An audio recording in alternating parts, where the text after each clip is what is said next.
Presencia de Satanás en el mundo moderno.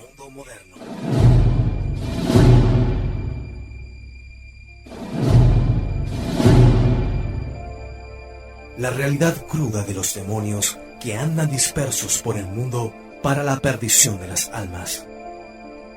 Un texto preconciliar de Monseñor Cristiani.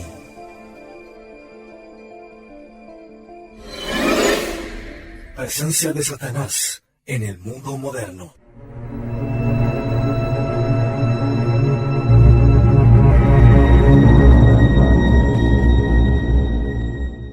¿Qué tal? ¿Cómo les va, queridos auditores de Comisión Radio? Aquí retomamos el libro que estábamos transmitiéndoles por este medio, Presencia de Satán en el mundo moderno, escrito por Monseñor Cristiani.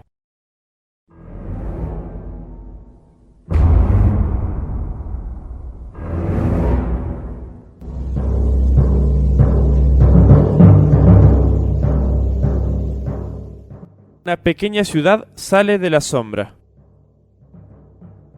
Si la muy modesta aldea de Ars debe toda su fama a su santo cura, en el sentido de que era completamente desconocida en el mundo antes de él, no es exactamente lo mismo en el caso de Lourdes.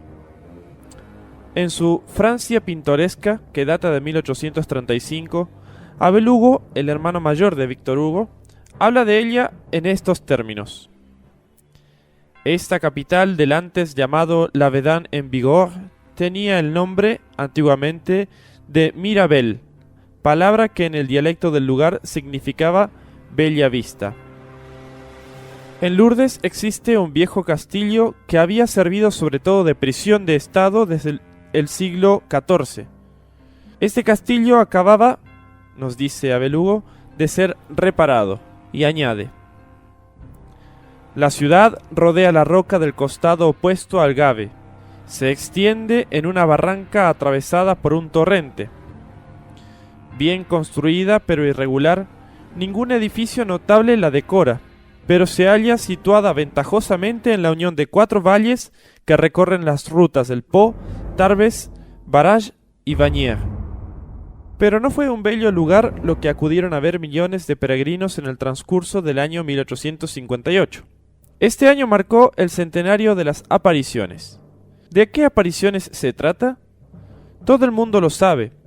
El 11 de febrero de 1858, una niña muy simple, muy pobre, muy ignorante, pero muy piadosa, Bernadette Soubirous, vio de pronto en el hueco de una roca, en la entrada de la gruta de Massabielle, a una joven blanca.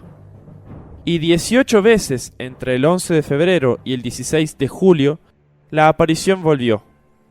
Pero nuestro objeto no es, evidentemente, repetir un relato tantas veces ofrecido a los lectores de todos los países del mundo. ¿El diablo ha intervenido en esta extraordinaria aventura? Su silencio o su ausencia sería bastante asombroso. Iba a rondar sin duda por Ars alrededor de un santo. ¿Podría desatender lo que ocurría en la Gruta Milagrosa? Todos los que han escrito sobre Lourdes, y son muchos, han señalado en efecto sus intervenciones. Fueron lo que se llama en teología infestaciones, y vamos en este capítulo a recorrer las rarezas tan dignas de Satán. Un alerta dudoso. Si creemos al excelente Estrade, uno de los primeros relatores de las apariciones, hubo ya una alerta el 19 de febrero en ocasión de la 4ª aparición. Cuando Bernadette desde la gruta subía hacia la ciudad, habría revelado que la aparición había sido perturbada por clamores extraños e insólitos. Estos clamores parecían subir del Gave y eran numerosos, como contestándose unos a otros. Se interpelaban, se cruzaban como las vociferaciones de una muchedumbre tumultuosa. Entre estos aullidos deformados, una voz más clara se elevó iracunda y se oyeron estas palabras proferidas como una amenaza: ¡Escapa! ¡Escapa! ¿A quién se dirigía esta orden perentoria? Bernadette comprendió enseguida que no era a ella, demasiado insignificante para ser peligrosa, sino a la joven blanca que se mostraba a sus ojos extasiados y cuyo nombre aún ignoraba. Pero, siempre de acuerdo con la versión de Estrade, La visión de luz no hizo más que volver los ojos un instante hacia el punto de donde salían los clamores, y esta rápida mirada fue tan eficaz, de una autoridad tan perfectamente soberana, que el silencio siguió inmediatamente a los clamores que se habían oído hasta ese instante. Estrade declara que el relato de este primer alerta le fue hecho directamente por la vidente a él y a su hermana. El abate Nogaro, cura de la catedral de Tarbes, recibió también el dato de la misma extática. Extática se refiere a Bernardet porque tenía éxtasis. Creemos, pues, con Monseñor Trochu, que debemos admitir el hecho, pero tenemos dudas sobre la fecha. El padre Cross, en efecto, que ha estudiado con tanta minucia todo lo que concierne a las apariciones, no habla de ello en la fecha 19 de febrero, ni más tarde, por cierto. Además, tiene ocasión, con harta frecuencia, de señalar los errores en los recuerdos del buen señor Estrade, lo cual nos induce a creer que éste ha situado mal el citado episodio en el sentido de habernos dado una fecha muy anterior. No lo descartamos, por cierto, pero pensamos que ha de haberse producido más adelante.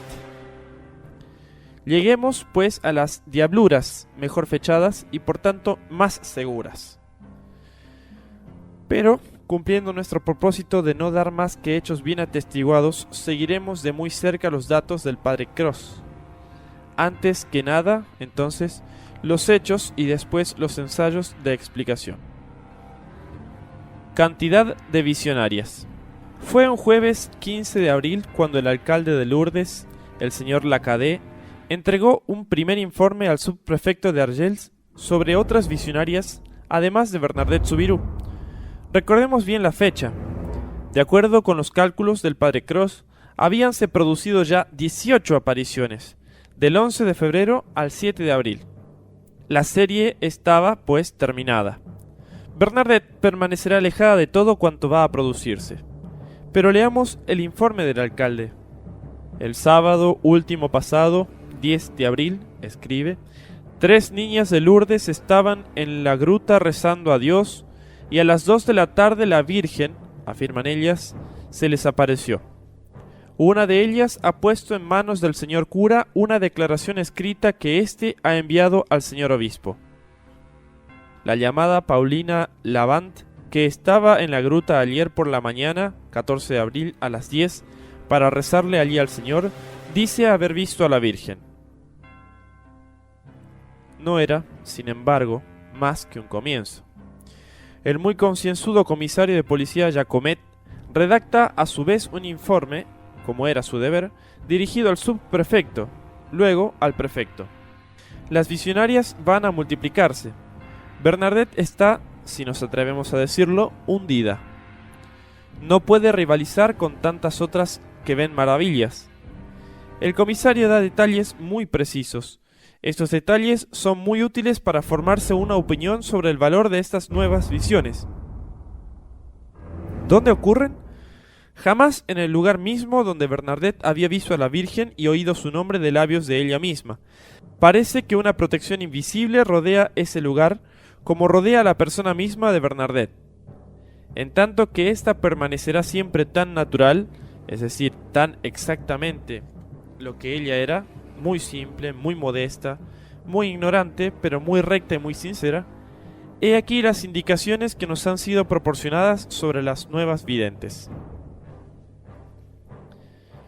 El 10 de abril eran 5 y no 3, como lo decía el primer informe del alcalde.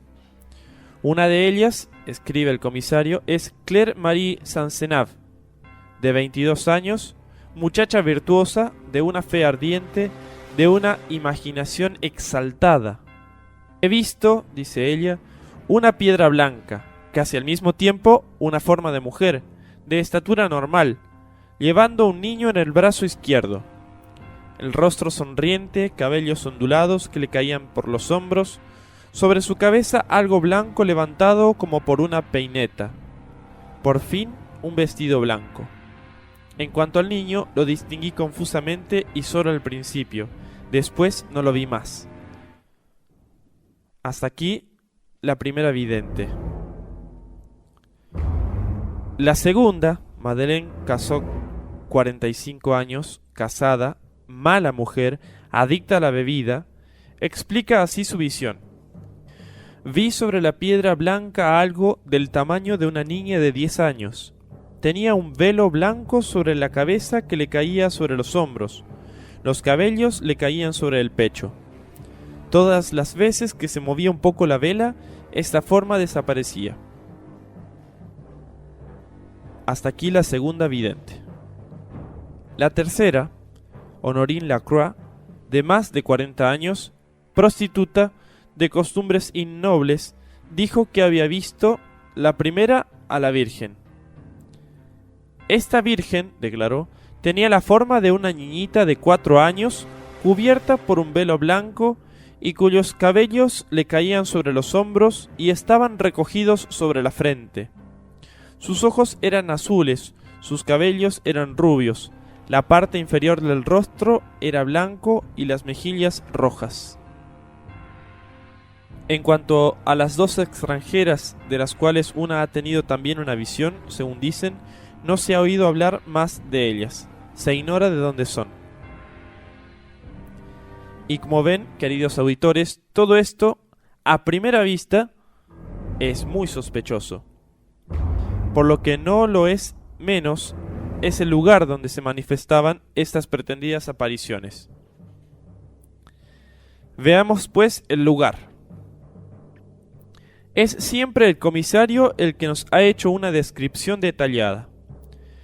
Después que la gruta, como consecuencia de las apariciones a Bernadette, se hubo convertido en un punto de peregrinaje popular, se había levantado allí una especie de altar donde los visitantes llevaban ramos de flores del campo o de los jardines y depositaban allí sus ofrendas.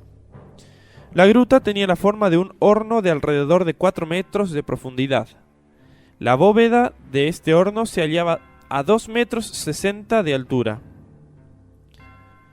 Ahora bien, a los 2,50 metros más o menos, es decir, en un punto al cual no podía llegarse sin una pequeña escalera, se abría en la bóveda misma un corredor estrecho que se hundía, aunque ascendiendo abruptamente en el interior de la roca. Este corredor podía tener 4 metros de largo y desembocaba en un espacio oval que medía alrededor de 2,60 metros de diámetro. Más adelante el corredor se estrecha de nuevo, y 4 metros más adelante uno estaba bloqueado, pero se podían percibir a la luz de los cirios paneles de rocas blanquecinas. Se sobreentiende que para deslizarse en este hueco de la roca era necesario, casi sin excepción, arrastrarse boca abajo en una posición muy incómoda y bastante poco decente para una mujer. Además, la primera vez las videntes no habían llevado consigo ninguna escalera, como se hizo después, sino que habían trepado sin vergüenza al altar levantado en el fondo de la gruta para arrastrarse desde ahí en el corredor misterioso que acabamos de describir sumariamente. Se iluminaban con velas cuya luz vacilante arrojaba, sin duda, formas cambiantes que podían tomarse, con un poco de imaginación, ora por una mujer de estatura normal, ora por una niñita de 10 años o aún mismo de 4. El comisario decía claramente con una expresión de reprobación: «Fue el sábado 10 de abril que por primera vez las mujeres se arriesgaron a visitar el lugar que les describo. Ni el altar que era necesario hollar, ni la decencia, ni nada las detuvo. Eran 5, grupo bien curioso por las diferencias de edad, de vida y de costumbres». Esta primera visita no tuvo mucha repercusión. Marie Cazenave, la más honorable de las 3 videntes, parece haberse sentido, dijo el comisario, avergonzada de lo que declaraban haber visto sus poco dignas compañeras. Pero la cosa se propagó, con todo. La curiosidad fue más fuerte que el respeto humano. Otras mujeres entraron a su vez en el hueco de la roca. Muchas no vieron nada y regresaron muy desconcertadas.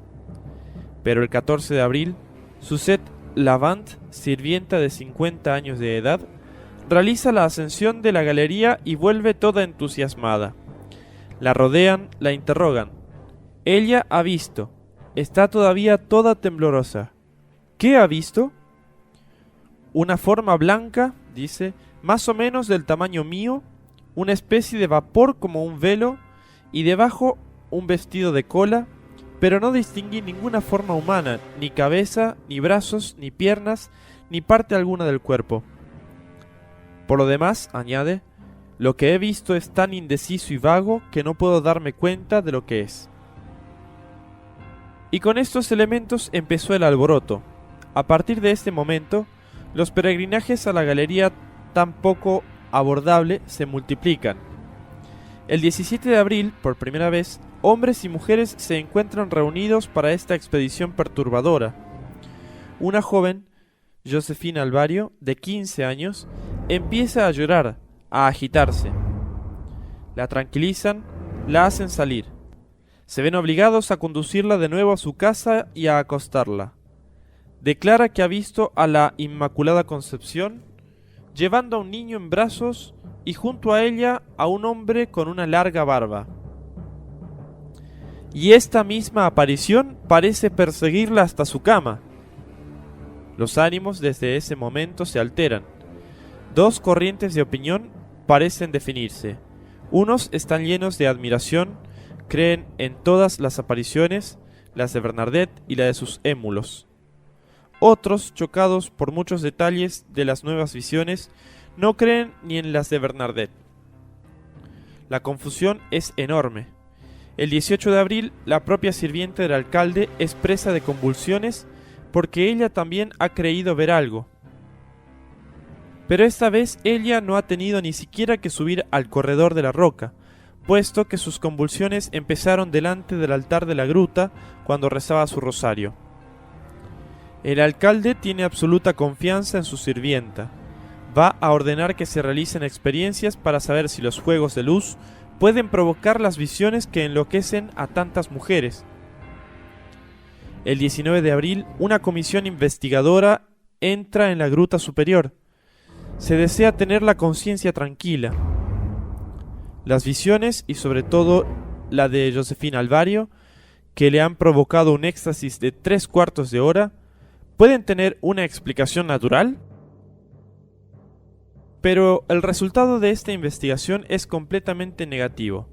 Con todo, debemos destacar que las apariciones a Bernadette habían estado rodeadas de circunstancias muy diferentes de las que acabamos de relatar. Lo cierto es que la muchedumbre tenía tendencia a confundirlas. Las personas serias como el comisario Jacomet se creyeron, por lo tanto, autorizadas sin más trámites a atribuirlas, las unas y las otras, a imaginaciones deplorables. Y el procurador Dautour escribirá al procurador general el 18 de abril quejándose de la actitud del clero. No se hace nada para desviar del camino por el cual avanza cada día más el sentimiento religioso que se extravía como consecuencia de la locura o de la superchería. Las visiones se multiplican, ya no se alcanza a contar los milagros. El clero y el señor alcalde de Lourdes no parecen tener otra preocupación que registrarlos. Y reconstruye a su vez, como el comisario Jacomet, todo el proceso de las visiones que acabamos de relatar. No hay duda que en esta fecha de fines de abril de 1858, la confusión de los espíritus era extrema en lo tocante a las apariciones. Primeros temores. Y sin embargo, una voz se hizo oír que debemos registrar y que nos servirá aquí como principio de distinción. Hemos dicho que había hasta ese momento dos tendencias: o admitir y admirarlo todo, o condenar todo y poner todo en cuarentena. Por primera vez, un sacerdote va a insinuar lo que más tarde fue reconocido como verdad. Hacia esa misma época, en el número de videntes, se contaba una cierta Marie Bernard de Carré-Bazet. Pretendía, cuenta el abate Pen, haber visto en la gruta a un grupo de 3 personas: un hombre con barba blanca, una mujer bastante joven y un niño. El anciano tenía llaves en una mano y con la otra se enrulaba los bigotes.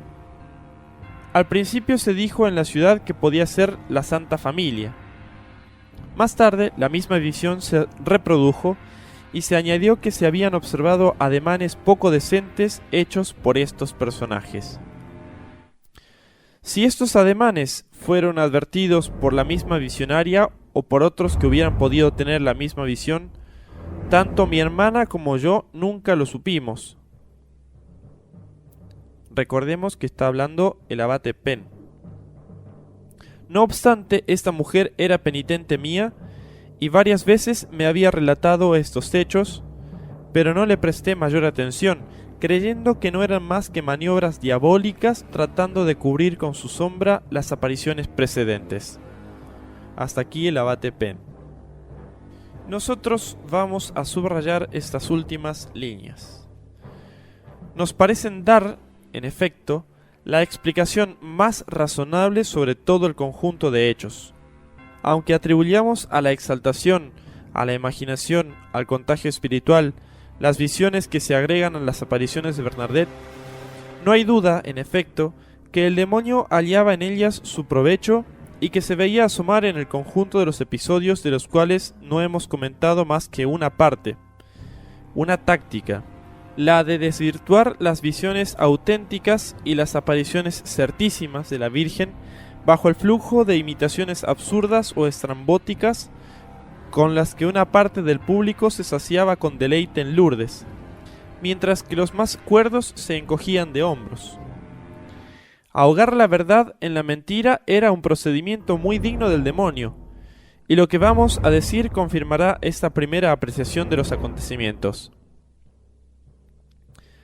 Debemos hacer notar, con todo, que las interdicciones y oposiciones que sufrieron las apariciones verídicas de Bernadette tuvieron por lo menos un buen resultado, el de limitar o de suprimir las manifestaciones diabólicas en su extrema violencia. Con el tiempo se llegará a comprender que no se trataba de admirar todo ni de condenar todo, sino simplemente de distinguir. La más acreditada de estas visionarias había sido la joven Josefina Alvario, pero había en su caso demasiadas perturbaciones, agitaciones, lágrimas. El señor Estrade, que hemos citado en varias oportunidades y cuyos juicios son más seguros que sus recuerdos, escribirá sobre ella después de haberla colocado interiormente en el mismo nivel, en su confianza, que a Bernadette. Algo secreto incomodaba, sin embargo, mi admiración y parecía advertirme que la verdad no se hallaba ahí. Establecí comparaciones y recordé que ante los éxtasis de Bernadette me sentía transportado, en tanto que ante los de Josephine solo me sentía sorprendido. Yendo al fondo de los primeros, percibí en ellos una acción verdaderamente celestial. Enfrentándome con los segundos, solo encontré en ellos las agitaciones de un organismo fuertemente sobreexcitado.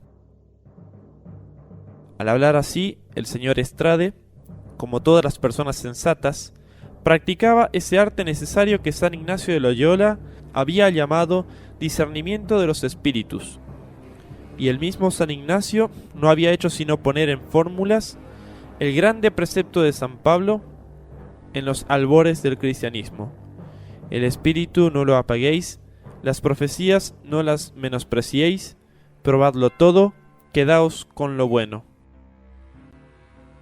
Juicios razonables. La verdad estaba, pues, en camino.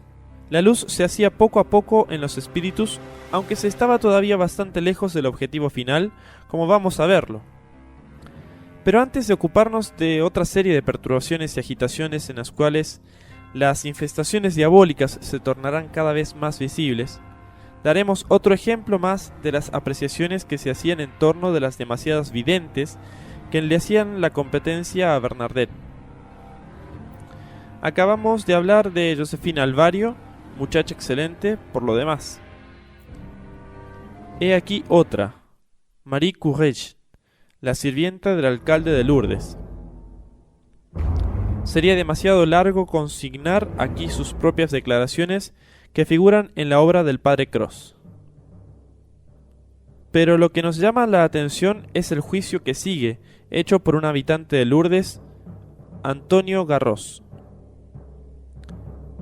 No tenía fe, dice, en las visiones de Marie Curie. Su rostro no era el de Bernadette, ni sus ademanes tampoco. Tenía sacudimientos, sobresaltos. Muchas veces, viendo estas apariciones más allá del Gave, se lanzaba hacia adelante, porque, decía ella después, la aparición la llamaba a la gruta. Si no la hubiésemos retenido con grandes esfuerzos, se hubiera precipitado en el Gave. Cierto día que yo la retuve violentamente, las personas que miraban empezaron a gritar: «¡Déjala ir! Si cruza el Gave será un milagro». Pero yo no los escuché. Prefería evitar que se ahogara y me dije: si la Santísima Virgen quiere que cruce el Gave, sabrá bien cómo arrancarla de mis brazos. Lo que debemos retener de estos ejemplos y estas discusiones es que siempre hay manera de discernir los dones auténticos, los verdaderos carismas de sus imitaciones diabólicas. Visionarios en masa. Los desórdenes, es menester llamarlos así, no estuvieron limitados por mucho tiempo a algunas mujeres o niñas, como las que hemos citado. Los videntes de ambos sexos van a multiplicarse y sus agitaciones y remilgos, cuyo carácter casi siempre ridículo o burlesco vamos a relatar, se prolongaron hasta comienzos del año 1859. El padre Cros pudo investigar sobre ellos alrededor de 20 años más tarde. En el mes de junio de 1878, escribió, encontramos en Lourdes el recuerdo y el nombre de estos visionarios de ambos sexos y de todas las edades, y eso que solo hemos descubierto a los más ilustres, porque ya nadie en esa época tenía orgullo de haber sido visionario. El padre Cros pudo comprobar de este modo que los informes del comisario Jacomet, a quien con mucha frecuencia se le ha criticado la severidad, atribuyéndole erróneamente una parcialidad hostil a las cosas divinas, no tenían nada de exagerado. En realidad, el comisario estuvo lejos de conocer todos los hechos, no denunció más que una parte e ignoró o descuidó el resto.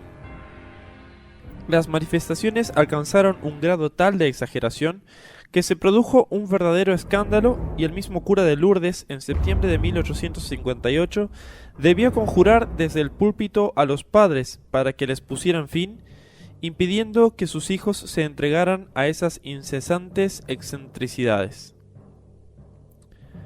Leyendo los textos reunidos por el padre Cros, se tiene la impresión de estar frente a una especie de epidemia. Juzguemos. He aquí las declaraciones de los testigos. Hermano Leobard, director de las escuelas de Lourdes. El diablo hizo surgir una infinidad de visionarios. Los vimos librarse a las más grandes extravagancias. ¿Veían algo? Sí, y tenemos motivos para creer que muchos de ellos han visto al espíritu maligno, bajo formas diversas. Muchos de mis alumnos pretendieron haber visto apariciones. Faltaban a menudo al colegio. Sus extravagancias se produjeron no solo en la gruta y en un arroyo abajo de la ladera de la basílica, sino también en casa de ellos, donde habían improvisado pequeñas capillas. Hermanos Cérase. Una multitud de niños y niñas pretendieron haber visto a la Virgen Santísima. Los he encontrado en el camino de la gruta. Llevaban una vela en la mano y se arrodillaban junto a los charcos. En oportunidad de uno de estos encuentros, un hombre me dijo: «Mi hijita también ve a la Santísima Virgen en la gruta. ¿Son tantos los que la ven?». Yo consideré todo esto como pura comedia y me asaltaron dudas muy grandes con respecto a las visiones de Bernadette, a las cuales yo no había asistido nunca. Nosotros somos los que subrayamos estas últimas palabras.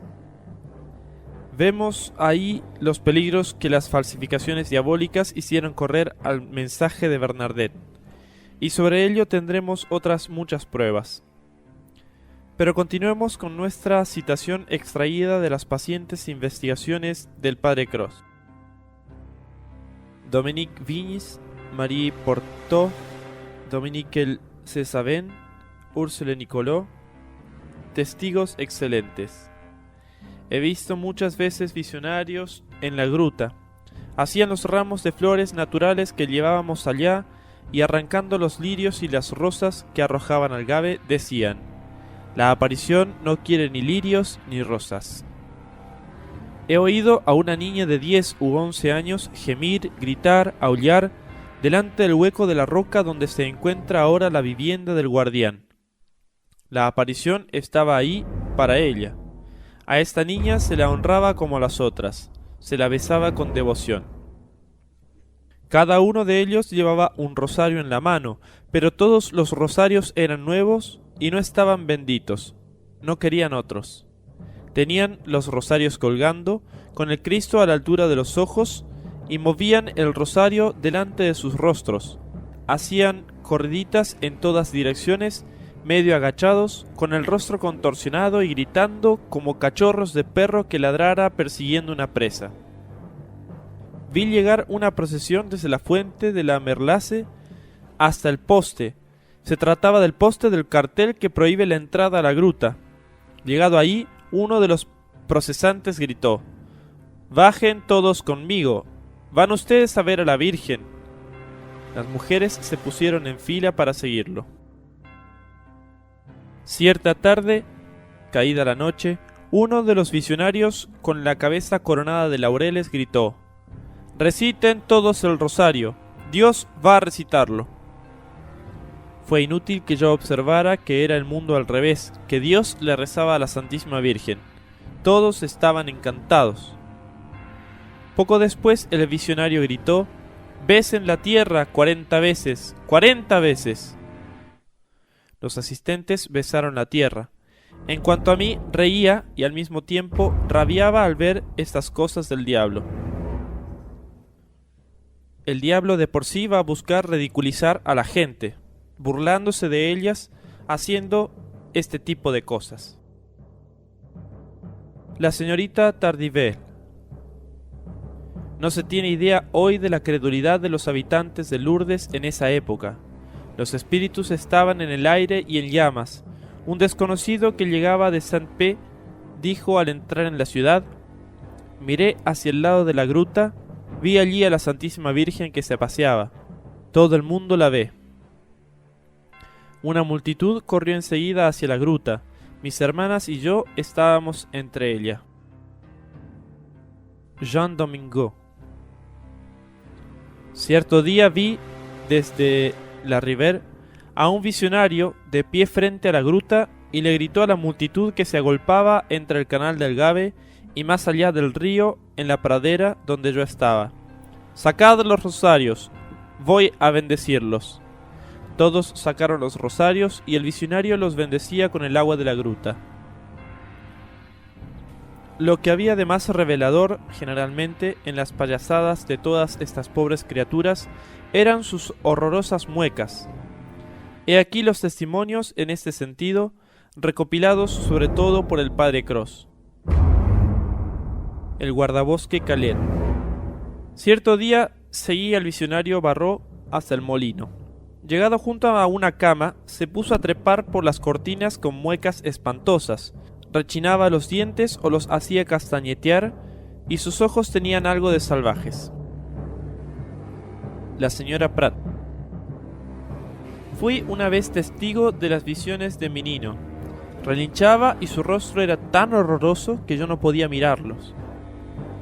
Otros testigos nos señalan ademanes estúpidos de parte de estos visionarios improvisados.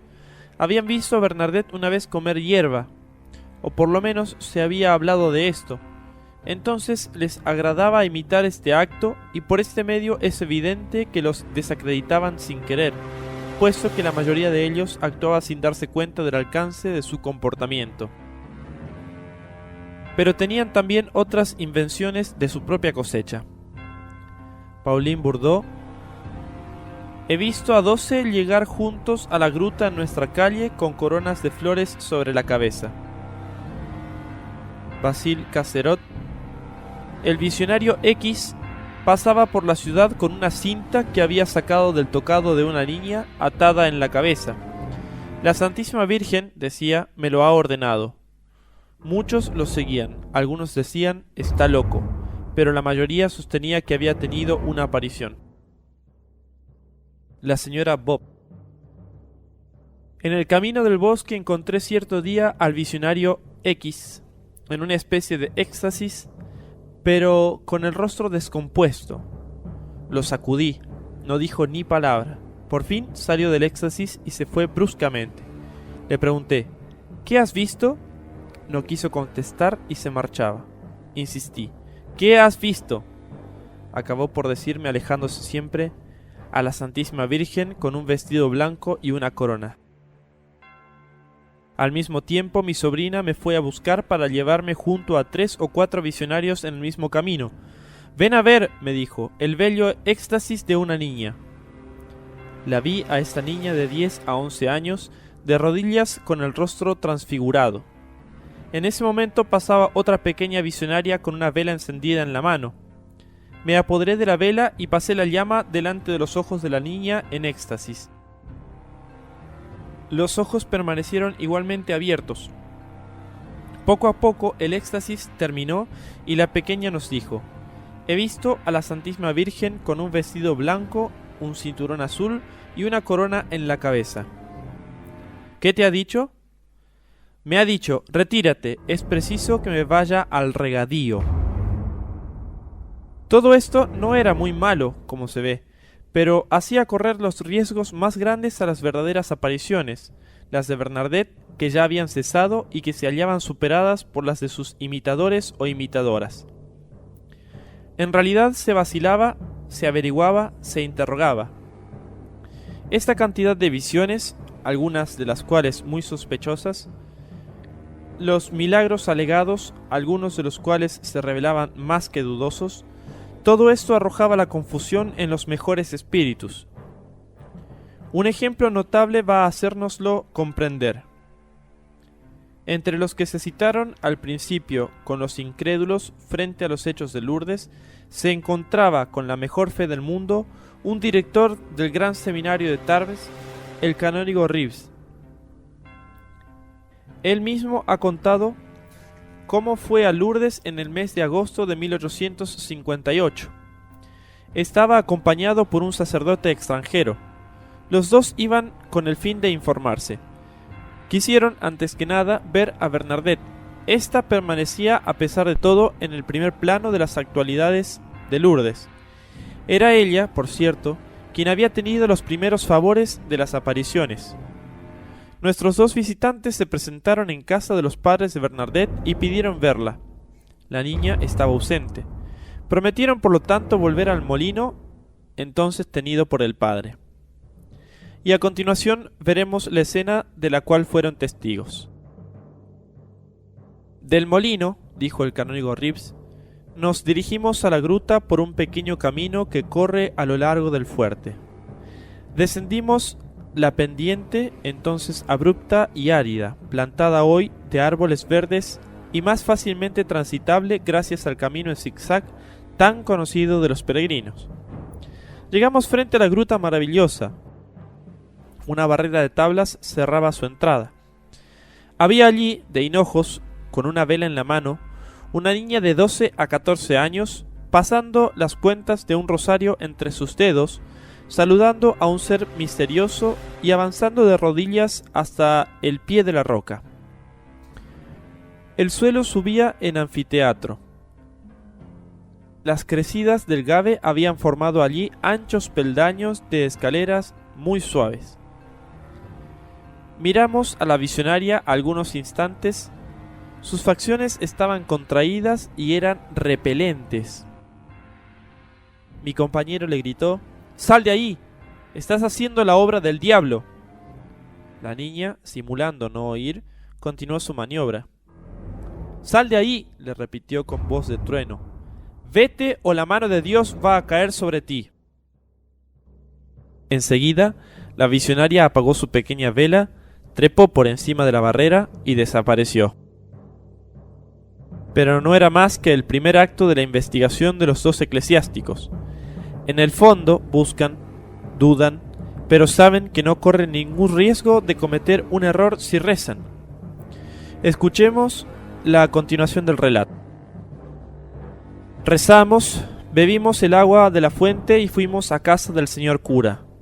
Bernadette nos esperaba allí. Nos contó con su candor de siempre lo que había visto y oído en la gruta. Le hice observaciones sobre los 3 secretos. Veía en ello una imitación de la Salette. Ella contestó sin vacilar que había recibido esos secretos para ella sola, que no debía decirlos a nadie, ni siquiera al Papa, y que estaba decidida a guardarlos. Mi compañero declaró que él creía. Yo, en tanto, no estaba todavía convencido. Estoy, le decía, dispuesto a creer, pero quiero otras pruebas. Esta vacilación fue tomada a mal por el cura de Lourdes, ya enteramente convencido, y por excelentes razones, de la autenticidad de las apariciones de Bernadette. Le escribió algunos días más tarde al obispo diciéndole: ¿Cómo quiere usted que los extranjeros den fe a las apariciones cuando los directores del gran seminario se pronuncian en contra? Al año siguiente, sin embargo, el canónigo Rips regresó a Lourdes para celebrar allí una misa de acción de gracias por una curación obtenida mediante el empleo del agua de Lourdes. El cura le dijo entonces: «Debía usted esta reparación a la Santísima Virgen porque le ha hecho usted oposición». Había tenido razón, no obstante, de no querer rendirse sino con pruebas fehacientes, y en esa fecha del mes de agosto de 1858 las pruebas seguían siendo discutidas y discutibles. El demonio había ahogado, como ya lo hemos dicho, la verdad en la mentira. Apariciones fantásticas, milagros pretendidos. Se comprende que el comisario Jacomet haya podido, a la sazón, escribir al prefecto en la época de que se hablaba de una comisión episcopal nombrada para examinar los hechos. Y citamos al comisario Jacomet: «Las gentes sensatas y verdaderamente religiosas se preguntan cómo se atreven a hacer intervenir al alto clero en supercherías flagrantes de esta naturaleza».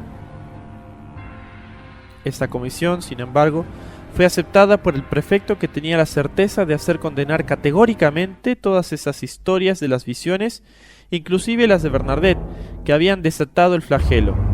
Una comisión ha sido nombrada para ocuparse de la comprobación de los milagros de Lourdes, decía efectivamente el prefecto de Tarbes, señor Massy. La comisión podría todavía, al cumplir su mandato con conciencia y sin parcialidad, poner fin a un triste asunto. Estaré pronto para facilitar los informes con el objeto de reducir a su justo valor los hechos pretendidos sobrenaturales que se van a tratar de reconstruir. Muy bien, mis queridos auditores, muchas gracias.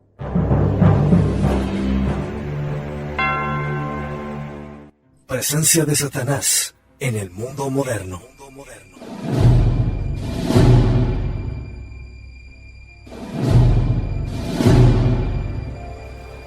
La realidad cruda de los demonios que andan dispersos por el mundo para la perdición de las almas. Un texto preconciliar de Monseñor Cristiani.